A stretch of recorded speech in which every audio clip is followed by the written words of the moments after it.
இப்போ தான் வந்து இந்த ஈபி ப்ராப்ளம் வந்து வந்துச்சு. ஸோ மீட்டர்ல வந்து நம்ம ஒரு ரூ. 1000 கட்டுற இடத்துல வந்து ஒரு 3, 4 மடங்கு ஜாஸ்தியா அமௌண்ட் வந்துட்டு இருந்தது. ஸோ நெக்ஸ்ட் வந்து சொத்து வரி ப்ராப்ளம் அப்படின்னு சொல்லிட்டு, சொத்து வரிலாம் வந்து இன்க்ரீஸ் பண்ணியிருக்காங்க. நீங்க பழைய வந்து கட்டினது உங்களோட சொத்தோட வரி வந்து அமௌண்ட் கம்மியா தான் கட்டியிருக்கீங்க. அதனால இப்ப நாங்க திருத்தியிருக்கோம் அதனால அப்படின்னு சொல்லிட்டு. ஆனா இதுல பாதிக்கப்படுறது நடுத்தர வர்க்கத்தினரும், அடித்தரமான மக்கள் மட்டும் தான். ஏன் அப்படின்னு சொன்னா, நடுத்தர வர்க்கத்தில இப்போ நம்ம ஒரு சொத்து வச்சிருந்தா கூட, நார்மலா வந்து சொத்து வரி கட்டுறாங்க ஓகே.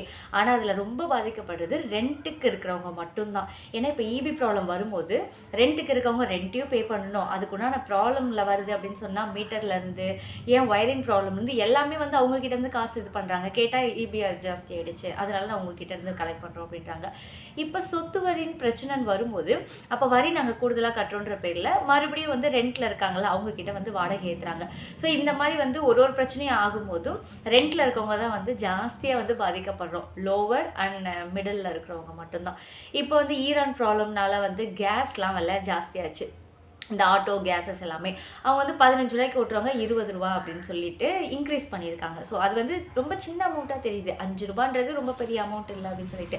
ஆனா ஒரு நாளைக்கு போறதுக்கு ஒரு ரூ. 5 வரதுக்கு ஒரு ரூ. 5 இன்க்ரீஸ் ஆகுதுன்னு வச்சுக்கோங்களேன். இப்போ நார்மலா ஒரு குழந்தைய கூப்பிட போறோம் ஸ்கூல்லேருந்து, இல்ல அப்படி வேலைக்கு போறோம். அந்த மாரி டைம்லலாம் வந்து ஒரு நாளைக்கு ரூ. 10ன்னும்போது 30 நாளைக்கு ரூ. 300 சொல்லிட்டு ஒரு பட்ஜெட்ல ஒரு துண்டு விழ தானே செய்யுது.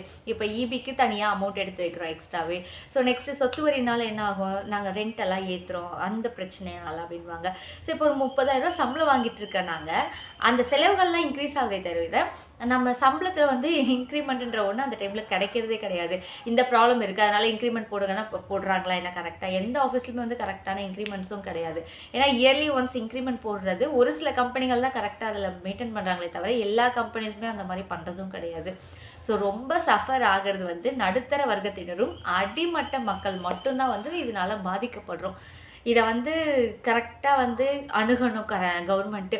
இல்ல அப்படின்னு சொன்னா நிதி பற்றாக்குறையிலருந்து ஏன்னா ஆல்ரெடி வந்து இன்ஃபார்ம் பண்ணியிருக்காங்க. இந்த நிதி பற்றாக்குறை எல்லாமே வரதான் செய்யும். பொருளாதார சரிவு வரும் அப்படின்னு சொல்லிட்டு. இந்த மாரி போற பட்சத்தில வந்து அடுத்த வருஷம் என்ன நம்ம இந்த வருஷம் கடைசிக்குள்ளேயே அதெல்லாம் பார்த்துருவோம் அப்படின்ற மாரி இருக்கு. ஏன்னா நார்மலா ஒரு சாதாரண மக்கள் வந்து எது எதுல அஃபோர்ட் பண்ண முடியுமோ, அத தானே பண்ண முடியும்.